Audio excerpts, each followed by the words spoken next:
নমস্কার, welcome to miracle of astrology. আজকে একটা সুন্দর টপিক নিয়ে আপনাদের সাথে আলোচনা করব। বিষয়টা হচ্ছে রাহুকে নিয়ে।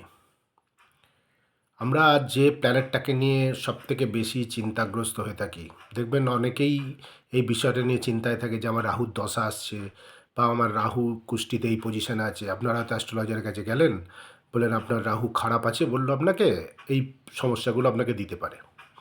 রাহু নানান সমস্যা আমাদের জীবনে তৈরি করে থাকে, এটা এতে কোনো সন্দেহ নেই। কিন্তু আজকে যে বিষয়টা নিয়ে আলোচনা করব সেটা হচ্ছে আপনি নিজেই পারেন আপনার রাহুকে কন্ট্রোল করতে। রাহু, অ্যাকচুয়ালি বুঝুন রাহু কি, রাহু আমাদের কি দিতে পারে বা রাহু কি ডিনোট করে, মানে কি রিপ্রেজেন্ট করে কুষ্টিতে। অ্যাকচুয়ালি রাহু হচ্ছে একটা মাথা। এটা আমাদের বুদ্ধিকে আগে গ্রসিত করে। ভালো করে বুঝুন বিষয়টাকে। যদি বুঝতে পারেন, অনেক সমাধান আপনারা নিজেরাই পেয়ে যাবেন। রাহুর বিভিন্ন রকম পৌরাণিক বর্ণনা আছে। রাক্ষসের মুখ, মাথা, সাপের মাথা, এরকম বিভিন্ন রকম কাল্পনিক ব্যাখ্যা কিন্তু রাহুর ক্ষেত্রে আমরা দেখতে পাই। আসলে বিষয়টা হচ্ছে রাহু সবথেকে আগে বুদ্ধিকে গ্রসিত করে, এবং রাহু এই মাথার নির্দেশনা দেয়া আছে যেটা, তার কারণই হচ্ছে এই মাথায় অবস্থান করার কারণে আমাদের যাবতীয় ভুল ডিসিশান, ভুল সিদ্ধান্ত আমরা রাহুর দশায় নিয়ে থাকি। আর যে কারণেই সমস্যা আমাদের ঘিরে ধরে, এটা হচ্ছে প্রধান বিষয়। রাহু হচ্ছে ইলিউশনারি ইমেজ, মানে আমাদের যে মায়া, মমতা, ছলনা, চাহিদা প্রবণতা, এগুলো রাহু বৃদ্ধি করে। তাড়াতাড়ি যে কোনো জিনিস পাওয়ার খিদে, এটা রাহু বৃদ্ধি করে আমাদের জীবনে। আর যে কারণেই সমস্যার উৎপত্তি হয়। আজকে বলবো রাহুকে আপনি পারেন নিজেকে আপনার রাহুকে আপনি কন্ট্রোল করতে। সেটা কিভাবে? প্রথম থেকে বলুন, রাহু হচ্ছে কোনো প্ল্যানেট নয়, এটা হচ্ছে শ্যাডো। অ্যাকচুয়ালি শ্যাডো বা ছায়া, বা ধরতে পারেন কুয়াশা। মানে আপনার সামনে একটা শ্যাডো তৈরি করে দেওয়া হলো, আপনি কিছুই দেখতে পান না, মানে পাচ্ছেন না, আবঝা দেখতে পাচ্ছেন। সেই আবঝা দেখার মধ্যে আপনাকে পথে অগ্রসর হতে হচ্ছে। আপনার পা এদিক ওদিক পড়তে পারে, ভুল জায়গায় পা পড়তে পারে, গর্ততে পড়তে পারে, আপনি আঘাত পেতে পারেন। রাহুর বিষয়টাও কিন্তু তাই। দেখবেন কি করতে হয় এই রকম সিচুয়েশনে। আমরা ধরুন ঘন কুয়াশাচ্ছন্ন রাস্তার মধ্যে দিয়ে গাড়ি ড্রাইভ করছি, আমাদের কাজ কি? এক্সট্রা লাইটকে জ্বালাই, এক্সট্রা লাইট, ফগ লাইট জ্বালিয়ে দিই, যাতে কুয়াশাচ্ছন্ন যে ব্যাপারটা অনেকটা কম হয় এবং আমাদের ড্রাইভ করতে সুবিধা হয়, মানে গাড়ি চালাতে সুবিধা হয়। এক্ষেত্রেও তাই। আপনি তো কুয়াশা থেকে মুক্তি পাবেন না, কুয়াশা তো আপনার সামনে রয়েছেই। তাহলে আপনাকে এক্সট্রা লাইট জ্বালাতে হবে আপনার জীবনের ক্ষেত্রে। আর এই এক্সট্রা লাইট দিতে পারে আপনাদের বৃহস্পতি। জ্ঞান, এই জ্ঞানের আলো দিয়ে আপনাকে রাহুকে প্রথম কন্ট্রোল করতে হবে। প্রথম আপনার নলেজ বাড়াতে হবে, আধ্যাত্মিকতা বাড়াতে হবে, স্বচ্ছ থাকতে হবে, পিওর থাকতে হবে আপনার জীবনের ক্ষেত্রে। হিংসা প্রবৃত্তি, মনোপ্রবৃত্তিগুলো ত্যাগ করতে হবে। নেশার মনোপ্রবৃত্তি যদি থাকে সেগুলোকে পরিত্যাগ করতে হবে। তবেই রাহু কিন্তু আপনার কন্ট্রোলে আসবে। এটাকে কন্ট্রোল করতে পারে একমাত্র বৃহস্পতি। আর বৃহস্পতি কোনো রত্নের দ্বারা আপনি তাকে উন্নত করতে পারবেন না। রত্ন অনেক পরে, আগে নিজেদের চিন্তা করুন, নিজেদের জীবনকে স্বচ্ছ করে কিভাবে রাহুকেতুকে কন্ট্রোল করা যায়। আপনারা নিজেরাই পারবেন। আজকে যে বিষয়গুলো বলছি এগুলো মন দিয়ে শুনুন, অনেক সমস্যার সমাধান আপনারা নিজেরাই করতে পারবেন। বৃহস্পতিকে স্ট্রং করুন, আপনার জ্ঞানের আলোকে বৃদ্ধি করুন, নলেজ বাড়ান, শুদ্ধ পবিত্র হন, স্বচ্ছ হন, নেশা থেকে দূরে থাকুন, বাজে খাদ্য গ্রহণ থেকে দূরে থাকুন, ভালো ফুড হ্যাবিটস নিয়ে আসুন যাতে সত্ত্বগুণ বৃদ্ধি পায় আপনার শরীরে। এই ব্যাপারগুলোকে আগে করুন, দেখুন আস্তে আস্তে আস্তে আস্তে রাহুর প্রভাব কমবে। এছাড়াও কি করতে পারেন রাহুকে শান্ত করতে? যখনই আপনার জ্ঞানের আলো বৃদ্ধি পাবে, আপনার মস্তিষ্কে সঠিক বুদ্ধির সঞ্চার হবে, দেখবেন রাহু ধীরে ধীরে ধীরে ধীরে রাহুর প্রভাব কমছে আপনার জীবনে। সে আপনার দশাই চলুক বা বাজে অবস্থাতেই রাহু থাকুক কুষ্টিতে। কোনো রত্ন পরিধান করে রাহুর সমাধান হয় না, সম্পূর্ণ ভ্রান্ত ধারণা এটা। আপনি যত রাহুকে স্ট্রং করবেন তত রাহুর প্রভাব আরও বৃদ্ধি পেতে পারে। এক্ষেত্রে কেতুকে স্ট্রং করে অনেক ক্ষেত্রে রাহুর প্রভাবকে কমানো যেতে পারে, কিন্তু রাহুর দশায় রাহু স্টোন পড়ে কখনো সম্ভব নয়। আরও যে পয়েন্টগুলোকে বলছি ভালো করে শুনুন। সর্বপ্রথম আপনার পরিবেশ শান্ত রাখবেন। গৃহের পরিবেশ শান্ত রাখবেন, ঝগড়াঝাঁটি অশান্তি এগুলো থেকে দূরে থাকবেন। এক্সট্রা লোন নেওয়া, কোনো রকম বার্ডেন এই দশাতে যদি রাহুর দশা চলে যাবেন না। যতটা পারবেন, দেখুন তাড়াতাড়ি সমাধান কোনো দিন হয় না। আপনি যদি ভাবেন আজকেই আমি রাহুর দশা থেকে মুক্তি পেয়ে যাবো, এটা সম্ভব নয়। আপনাকে তার জন্যে পরিকল্পনা মাফিক এগোতে হবে, তার জন্য ধৈর্যশীলতা বাড়াতে হবে, এগুলোকে প্রথম বৃদ্ধি করতে হবে।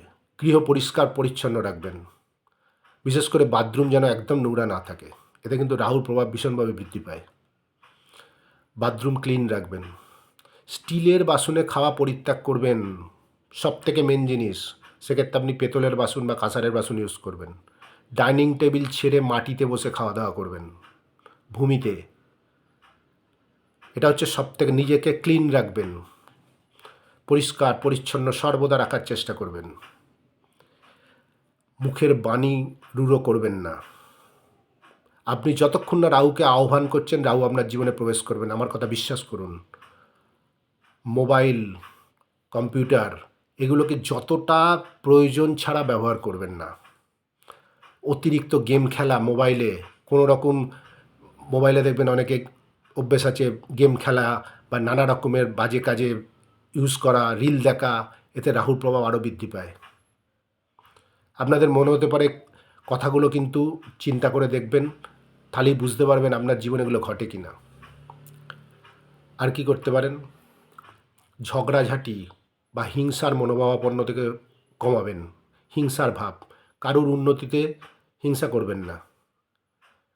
বুদ্ধি দিয়ে যে কোনো কাজ করার চেষ্টা করবেন, আবেগের বশে নয়। রাহুর দশায় সবথেকে বুদ্ধি দিয়ে কাজ করতে হয়। আগে চিন্তা ভাবনা করবেন যে এই কাজটা করলে আমার কোনো ক্ষতি হতে পারে কি না, তারপর সেই কাজে অগ্রসর হবেন। কারণ রাহু ছলনা মায়ার জন্ম দেয়। আপনাকে এমন মোহমায়াতে আবদ্ধ করে দেবে, আপনি এমন জায়গায় গিয়ে ইনভেস্ট করে ফেললেন দুম করে রাহুর দশায়, দেখবেন প্রচুর টাকা লস হয়ে গেল। আগে নিজেকে এই জায়গায় স্বচ্ছ করুন, চিন্তা ভাবনা নিয়ে কাজকর্ম করুন। খাদ্যদ্রব্যের, যেটা বললাম, খাদ্যদ্রব্যের ক্ষেত্রে ফুড হ্যাবিটসটাকে ভালো রাখার চেষ্টা করুন, যাতে আপনার শরীরে সত্ত্বগুণ বৃদ্ধি পায়। আধ্যাত্মিকতার মাত্রা বাড়ান, বৃহস্পতিকে স্ট্রং করার চেষ্টা করুন, গুরুর শরণাপন্ন হন, কোনো ভালো গুরুর শরণাপন্ন হন, গুরুর সেবা করুন, তাহলেই বৃহস্পতি স্ট্রং হতে থাকবে এবং রাহুর প্রভাব কমবে। দেখবেন যাদের মধ্যে আধ্যাত্মিকতার ব্যাপার খুব বেশি থাকে, যারা নিয়মিত পূজা পাঠ মন্ত্র উচ্চারণ করে, তাদের না কোনো ব্ল্যাক ম্যাজিক বলুন বা কোনো রকম খারাপ এফেক্ট তাদের মধ্যে অনেক কম আসে সাধারণ মানুষের তুলনায়। সুতরাং আপনি যদি আপনার সত্ত্বগুণকে বৃদ্ধি করতে পারেন, গৃহে পরিষ্কার রাখতে পারেন, বাথরুম পরিষ্কার রাখতে পারেন, গুরুজনদের সেবা করতে পারেন, গুরুর সেবা করতে পারেন, রাহুর প্রভাব আস্তে আস্তে অনেক কমতে থাকবে। নিজেকে পরিষ্কার পরিচ্ছন্ন রাখার চেষ্টা করবেন রাহুর দশায়, করে দেখবেন। সবসময় ক্লিন রাখবেন, ঘরদোর যেমন পরিষ্কার রাখবেন, নিজেকেও পরিষ্কার রাখবেন। সবথেকে ইম্পর্ট্যান্ট হচ্ছে নেশা থেকে দূরে থাকা। রাহুর দশায় যদি আপনি কোনো নেশার বশবর্তী হন বা কোনো রকম অনলাইন গেম, সাট্টা, জুয়া এগুলোর প্রতি আকর্ষণ, লটারি কাটা এগুলোর প্রতি আকর্ষণ বৃদ্ধি করেন, তাহলে রাহুর প্রভাব আরও বৃদ্ধি পাবে। আপনি তো আহ্বান করছেন রাহুকে। জ্ঞানের মাত্রাকে বাড়ান, থার্ড আইকে ওপেন করুন। থার্ড আই ওপেন করা মানে আলোকে প্রজ্বলিত করুন। এক্সট্রা লাইট, প্রথমেই বললাম শ্যাডোকে কাটাতে এক্সট্রা লাইটের দরকার। সুতরাং আপনার যখনই বুদ্ধি ডেভেলপ করবে, জ্ঞানের মাত্রা বৃদ্ধি পাবে, আপনার ডিসিশন মেকিং এবিলিটি বাড়বে, রাহুর প্রভাব আস্তে আস্তে কমতে থাকবে। সুতরাং রত্ন পরিধানের আগে এই বিষয়গুলোকে ইউজ করতে থাকুন। বাড়িতে ইলেকট্রিকের অপচয় করবেন না। ইলেকট্রিকের ফ্লো রাহুকে নির্দেশ করে, ইলেকট্রিকের যে ফ্লো সেটা রাহুকে নির্দেশ করে। সুতরাং অপচয় করবেন না, কোনো জিনিসের অপচয় করবেন না। ইলেকট্রিকের ফ্লোকে মানে ইলেকট্রিক যেটা আপনি অযথা ইলেকট্রিক ব্যবহার করছেন, দরকার নেই, সেখানে পাখা চলছে বা ফ্রিজ চলছে বা কারেন্ট মিসইউজ হচ্ছে, এগুলোকে কমাতে হবে। এতেও কিন্তু রাহুর প্রভাব অনেকটা কমে। সবথেকে আগে বললাম যে বিষয়গুলো, অনলাইন, মোবাইল এইগুলো থেকে দূরে থাকতে হবে। যতটুকু দরকার ততটুকু ব্যবহার করতে হবে। বিশেষ করে যাদের রাহুর দশা চলছে। কোনো রকম লোন নেওয়া থেকে দূরে থাকবেন। ঝুট ঝামেলা অশান্তি থেকে দূরে থাকবেন। মোহময় আকৃষ্ট হয়ে কোনো দিকে অগ্রসর হবেন না। রাহুর দশায় অনেকের দেখবেন, অনেকে প্রেমে আসক্ত হয়ে এক্সট্রা ম্যারিটাল অ্যাফেয়ার্স বা এই ধরনের চিন্তাভাবনার দিকে অগ্রসর হয়। তখন আপনি রাহুকে ভীষণভাবে আহ্বান জানাচ্ছেন আপনার জীবনে। তাহলে দেখবেন আপনার জীবনে সুখ শান্তি সব নষ্ট হতে থাকবে আস্তে আস্তে, এবং আপনি পানিশমেন্টও পেতে পারেন। সুতরাং এইগুলো থেকেও বিশেষভাবে দূরে থাকতে হবে। কোনো রকম ইল্লিগাল অ্যাক্টিভিটিতে জড়াবেন না। লোন নেওয়া, অধিক টাকা লোন নেওয়া, খরচা যতটা সম্ভব সীমিত রাখবেন, যতটা সম্ভব আপনি এগুলো মেনটেন করে চলুন। দেখুন যাদের রাহুর দশা আছে অনেক অংশে প্রভাব কমবে। আজকের জন্যে ধন্যবাদ। ভিডিওটা ভালো লেগে থাকলে লাইক করবেন, শেয়ার করবেন, সঙ্গে থাকুন এরকম ভিডিও পেতে।